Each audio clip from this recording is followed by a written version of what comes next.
In 1996, launched the first couple of websites for the journal news locally. Left before it evolved into LoHUD, so I will not take responsibility for that. But then left in 2000 as so many opportunities, and search engine marketing, search engine optimization started to really come to the forefront.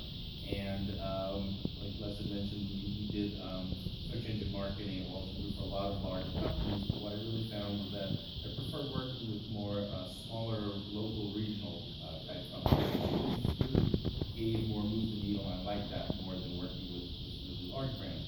So that's why I started Search Smart Marketing in 2006, really to work more with smaller, local, regional type companies. But we do work with large companies as well.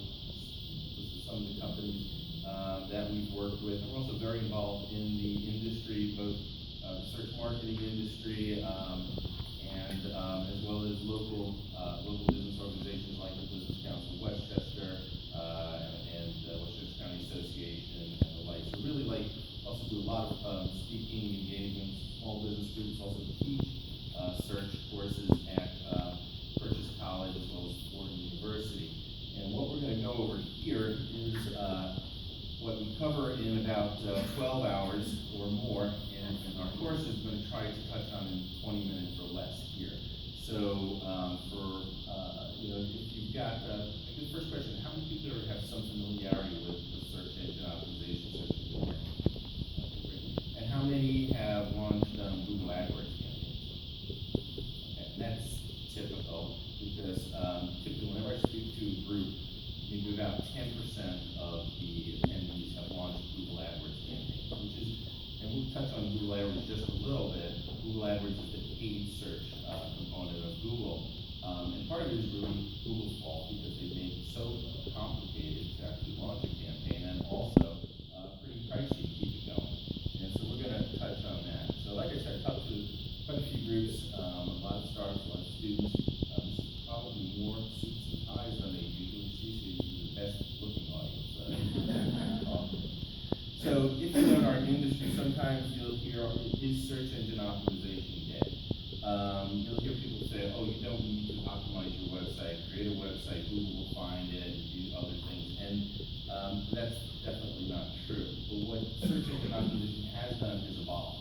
And the perception of search optimization from 10, 15 years ago was that was kind of spammy, kind of gaming the search engines, doing things to trick your way to the top of the search engine results, whether the results are relevant or not.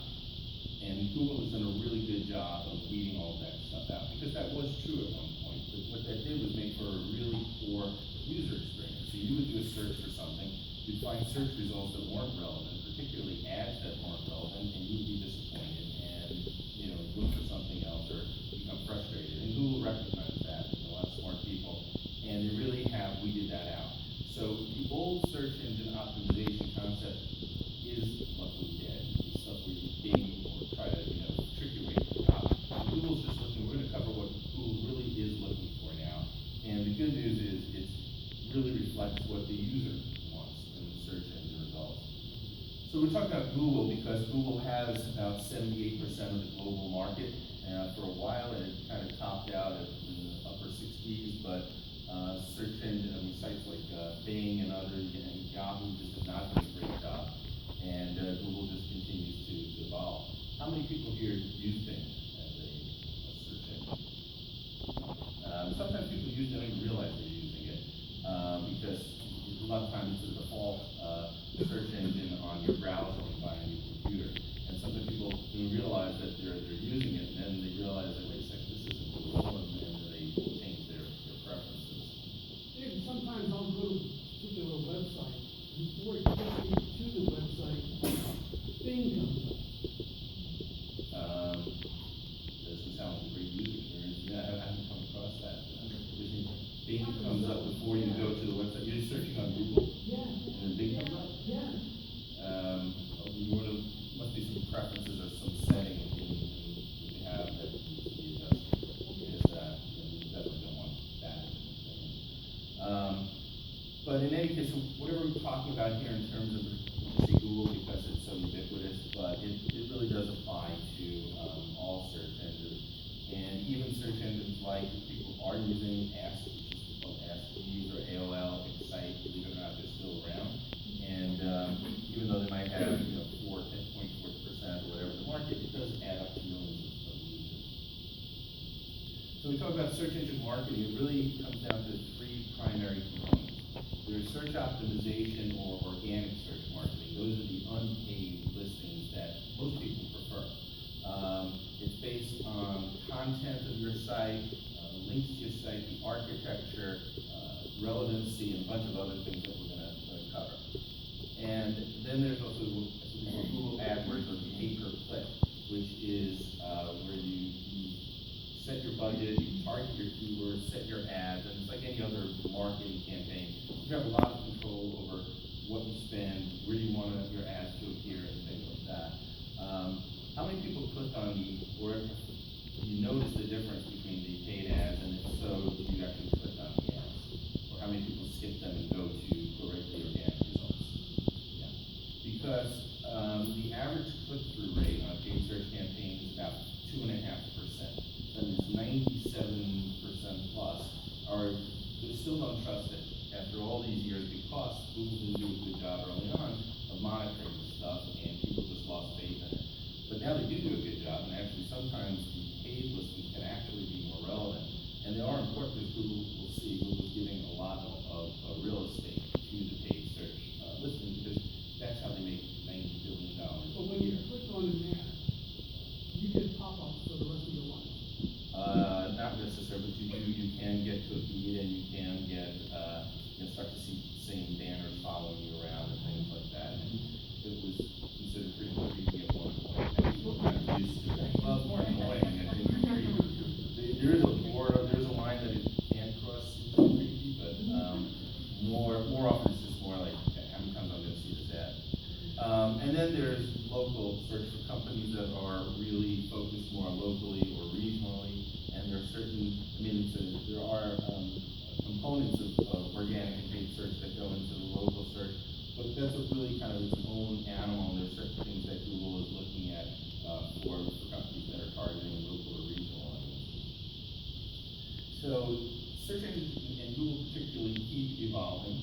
I just have a quick question. You said the average click-through rate for pay-per-click was what, 2.5%? 2.5%. Well, what is it for SEM? Well, it's the remainder, which is the map listings or the organic listings. So the other 97% of the clicks are going to the other results.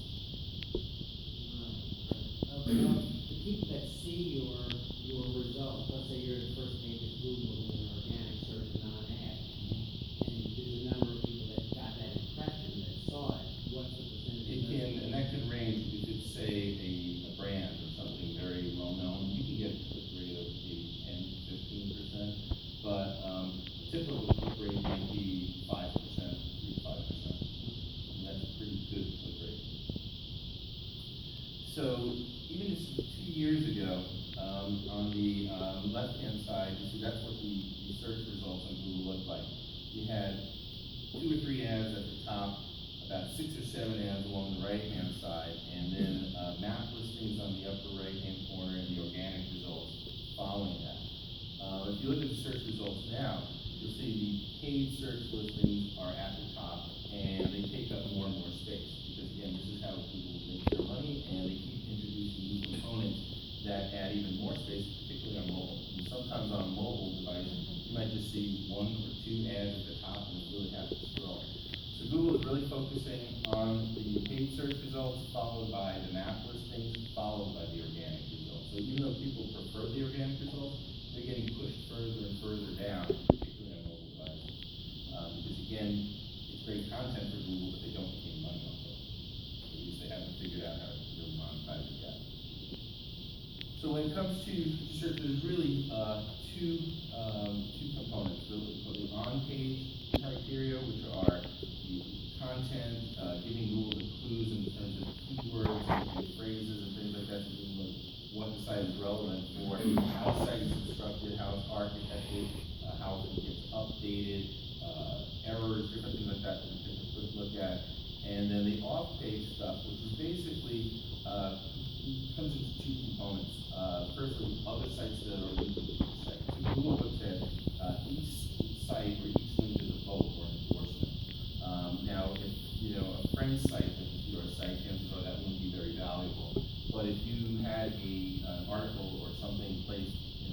well-known publication. It doesn't have to be CNN, but it could be even an industry publication that's authoritative, and it links to your site. Google sees that as a very strong link. So sometimes you'll see sites that don't have some things that we're going to look at in terms of the on-page optimizations, but it still ranks very well, and it could be because other well-known and authoritative sites are linking to it. The other thing that has really come into play lately is social signals. Google is looking not just at your website, but your web footprint. So they're saying not only, you have a site that is well developed, mobile friendly, different things like that, but also, do you have a Facebook, do you have Twitter, are people sharing your posts and your content? And that provides a lot of clues to Google as to really the value, not of just of your site, but of your company. So again, whereas 5-10 years ago, the on-page stuff was really the primary criteria, there's a lot more to it now. So if we were to kind of summarize what do search engines want, really it would really reflect in a similar way to what users want. They want relevant search results. Google wants to return the most relevant sites, not the best optimized sites. So sometimes a better optimized site will kind of find its way to the top, but what Google really wants to make sure is that the results are relevant. So they want good content, content that's relevant for the search query. They also want the things like the text, the coding, navigation, all those kind of things to be well done, and not cause problems with them. So things like if a site takes a long time to load, maybe you have these sliders or images or videos that might be a great user experience, but if it takes a long time to load, people are going to link off it, and Google